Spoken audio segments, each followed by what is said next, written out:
600 দাম বলছে, 700 বলছে। চামড়ার বাজার নাই তো, আমরা খুব মুসিবতে আছি। চামড়া নিয়ে আসি, লিয়ার লোকটাও নাই। মানে এই হলো অবস্থা। চামড়া বর্তমান বাজার খুবই খারাপ। এখন বেচা কিনা 500, 600, 700, 800 এর মধ্যে হচ্ছে। এখন দাম না কইলে এটা এখন কি করে? এখন সরকার তো রেট বলে 900 টাকা দিছে, কিন্তু তো দাম কম। আপনারা এলাকায় কিনছেন কেমন দামে? এটা আমার সামাজিক ভাবে কিনাই মোটামুটি 600-700 কেজি গ্রামে, কিন্তু বাজারে এসে দাম কেন?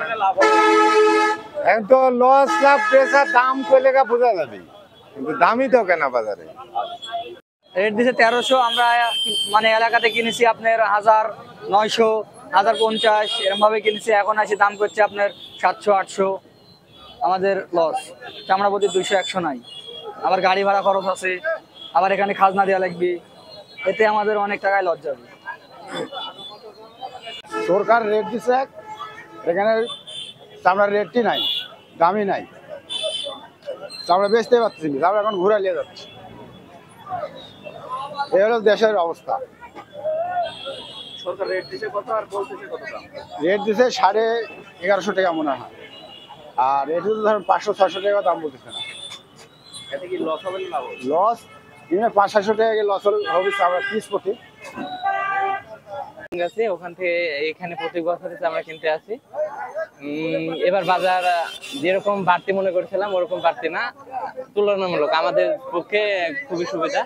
এখন সরকার তো রেট বাজার দিয়েছে আলাদা, আমরা তো তার নিচে কিনছি। দেখা যাক পরবর্তীতে কি হয়। কোন চামড়া কত করে কিনতে? আমরা যেটা বকন বলি ওটা 300 টাকা কিনছি, আর যেটা আড়ে ওইটা সর্বোচ্চ 800 টাকা, 700 টাকা, 600 টাকা এরকম। সরকার যে নির্ধারণ করে দিয়েছিল তার থেকে কম কিনতেছেন, এটা কেন আসে? এটা একমাত্র টেন্ডারের মালিকেরাই বলতে পারবে, কারণ আমাদেরকে ওরা ওভাবে কিনতে বলেছে। এখানে আমাদের এখানে কিছু করার নাই। চামড়ার বাজার খুবই তো খারাপ। চামড়া বিক্রি হচ্ছে 600, 700, 800 টাকা ভালো চামড়াটা। সরকার যে চামড়া যে দাম বেঁধে দিয়েছে, চামড়া ওই অনুপাতে চামড়ার দাম নেই। বেচাকেনা খুব খারাপ, পাটিও নাই, ক্রেতাও কম, বিক্রেতাও কম।